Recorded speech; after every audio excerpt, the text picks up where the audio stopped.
Hernia পরিচিত একটি শব্দ, এবং হার্নিয়ার ক্ষেত্রে সবচেয়ে যেটি বড় প্রশ্ন আমাদের সামনে হাজির হয়, ম্যাডাম আপনার কাছে এসেছি অনেক আশা নিয়ে, আমার হার্নিয়া হয়েছে, আপনি খুব ভালো ঔষধ দিয়েন আমাকে। অনেকেই বলেন যে দামি ওষুধ দিন যেন আমি ওষুধেই ভালো হয়ে যাই। তাই এই বিষয়টি নিয়ে আজকের কথা বলা, যেহেতু আমি একজন ইউরোলজিস্ট, জেনারেল এবং ল্যাপারোস্কোপিক সার্জারি বিশেষজ্ঞ, হার্নিয়ার অপারেশন আমাকে করতেই হয় বা হার্নিয়ার চিকিৎসা দিতেই হয়, তাই আজকের বিষয়টি তুলে ধরা।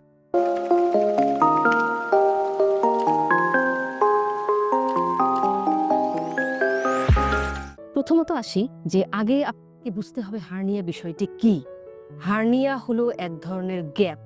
ধরুন আমরা যে একটি রুমে আছি বসে, রুমের কিন্তু 4টি দেয়াল দেয়া আছে, বা যে কোনো কিছু কিন্তু একটি দেয়াল দিয়ে ঘেরা থাকে। যদি এই দেয়ালে কোথাও ফুটো থাকে, তাহলে ওই রুমে যদি আপনি কোনো জিনিস রাখেন, আপনি ইভেন মনে করেন যে কোথাও একটি বস্তা বা প্যাকেটে আপনি ধান বা চালই রাখলেন, ওর যদি দেয়ালে ফুটো থাকে তাহলে কি হবে? জিনিসগুলো বেরোবার চেষ্টা করবে ফুটো দিয়ে। তেমনি মানব শরীরের ক্ষেত্রেও তাই, যে আমাদের শরীরের প্রত্যেকটি অঙ্গ প্রত্যঙ্গ কিন্তু একটি সুন্দর আবরণ দিয়ে ঢাকা। যেমন ধরেন পেটেরও দেয়াল আছে। এরকম দেয়ালের কোথাও যদি ডিফেক্ট বা গ্যাপ থাকে, ওই গ্যাপ দিয়ে পেট থেকে আমাদের নাড়িভুঁড়ি, চর্বি বা অন্যান্য যে জিনিসগুলো আছে সেগুলো বেরিয়ে আসবার চেষ্টা করে। যখন এগুলি ওই ফুটো দিয়ে বেরিয়ে আসবার চেষ্টা করে, এই রোগকেই আমরা বলি হার্নিয়া।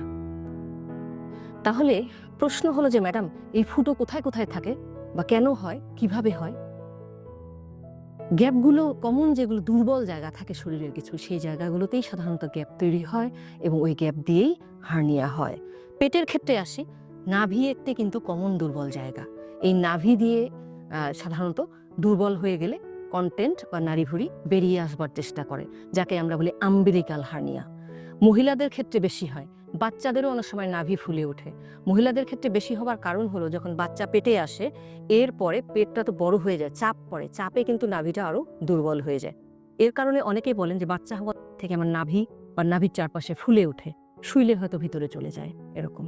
তবে অনেক পুরুষ রোগীও আমি পেয়েছি যাদের ক্ষেত্রে নাভিতে হার্নিয়া আছে বা নাভি ফুলে উঠেছে। এছাড়া নাভি থেকে শুরু করে আমাদের বুকের যে খাঁচা আছে, এই পর্যন্ত যে মাঝ বরাবর লাইনটা আছে, এই লাইনেও কিন্তু কখনো কখনো ডিফেক্ট থাকে, যে ডিফেক্ট দিয়ে হার্নিয়া হয়, ইপিগ্যাস্ট্রিক হার্নিয়া আমরা বলি। আর কোথায় দুর্বল জায়গা আছে? আমাদের দুই কুস্কিতে দুর্বল দুটি জায়গা আছে। বিশেষ করে পুরুষের ক্ষেত্রে হয় কি, অন্ডকোষ কিন্তু পেটের ভিতরে তৈরি হয়, এটি ওই কুস্কিতে যে ইঙ্গুইনাল ক্যানেল আছে, ওই প্রসেসাস ভ্যাজালিস সহ এটি নিচে নেমে আসে, এসে অন্ডকোষের থলেতে নামে জন্মের সময়। নরমালি নিয়ম হচ্ছে নামবার পরে ওই জায়গাটি চেপে থাকবার কথা বা বন্ধ থাকবার কথা, কিন্তু কোনো কারণে যদি ওটি দুর্বল হয়ে যায় বা গ্যাপ থাকে বা ওপেন থাকে, তখন কিন্তু ওই জায়গা দিয়ে নাড়িভুঁড়ি বা পেটের ভিতরের যে কন্টেন্ট আছে বা চর্বি, এগুলো বাহিরে আসবার চেষ্টা করে। এক্ষেত্রে দুই কুস্কিতে হার্নিয়া হয়, যাকে আমরা ইঙ্গুইনাল হার্নিয়া বলি। এছাড়া ওই জায়গায় কিন্তু আরো কিছু হার্নিয়া হয়। আর কোন দুর্বল জায়গা? অপারেশনজনিত কারণে যদি আপনার পেটের কোথাও কাটা হয় বা অপারেশনজনিত কারণে, আমরা ওইটিকে কিন্তু পরবর্তীতে সেলাই দিয়ে রিপেয়ার করে দিই। কিন্তু যদি কখনো ওই রিপেয়ারে গ্যাপ থাকে বা গ্যাপ তৈরি হয়ে যায়, তখন কিন্তু ওই গ্যাপ দিয়ে নাড়িভুঁড়ি বেরোবার চেষ্টা করে, যাকে আমরা বলি ইনসিশনাল হার্নিয়া। এরকমভাবে হার্নিয়া হয়। হার্নিয়া হবার কিছু ঝুঁকিপূর্ণ ফ্যাক্টর আছে, যেমন যাদের ভারী ওজন তোলার অভ্যাস আছে, ভারী কাজ করা, ক্রনিক কাশি, চাপ দিয়ে প্রস্রাব করবার প্রয়োজন পড়া, পায়খানা দীর্ঘদিনের শক্ত থাকা, বা প্রফেশনাল কারণে অনেক ওজন তুলতে হয়, তাদের কিন্তু হার্নিয়ার ঝুঁকি বেশি।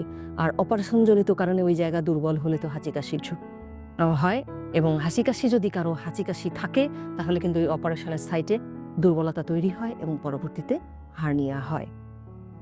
সবচেয়ে যে বড় প্রশ্ন, তাহলে উপসর্গ কি থাকে? রোগীরা ওই জায়গাটায় ফোলা নিয়ে বলেন যে কুস্কিতে ফোলা বা নাভিতে ফোলা বা ওই জায়গায় ফোলা। ম্যাডাম এই ফোলাটা দাঁড়ালে পারে, হাঁচি দিলে পারে, কাশি দিলে পারে, কিন্তু যখন আমি শুয়ে পড়ি তখন কিন্তু এটা ভিতরে ঢুকে যায়। এছাড়া কি উপসর্গ থাকে? অনেক সময় হয় কি, একসঙ্গে অনেকগুলো জিনিস ওই ফুটো দিয়ে বেরোবার চেষ্টা করে, তখন একসঙ্গে ক্রাউডেড হয়, যখন ওরা আটকে যায় তখন কিন্তু আর ভিতরে যায় না। এই সময় রোগীরা ব্যথা অনুভব করেন। আর যখন অনেক জিনিস একসঙ্গে আটকে যাবে, তখন হয় কি, যে রক্ত সাপ্লাই বন্ধ হয়ে যায়, যে কারণে তীব্র ব্যথা, বমি এসব উপসর্গ নিয়ে আসেন। চিকিৎসা কি? চিকিৎসা কি সবচেয়ে বড় প্রশ্ন, কঠিন প্রশ্ন। পারতপক্ষে আমরা কিন্তু সব রোগের ক্ষেত্রেই চেষ্টা করি আগে ঔষধ দেবার, ঔষধে ভালো না হলে তবেই অপারেশন। কিন্তু হার্নিয়ার ক্ষেত্রে দুর্ভাগ্যজনক হলো এই রোগের একটিমাত্র চিকিৎসা, সেটি হলো অপারেশন।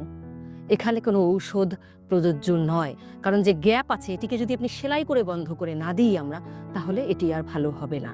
আমরা সেলাই করে বন্ধ করে দিই, কখনো কখনো এর উপরে একটি নেট দিয়ে সাপোর্ট দিই এক্সট্রা, যাতে জায়গাটি ভালো সাপোর্ট পেয়ে থাকে।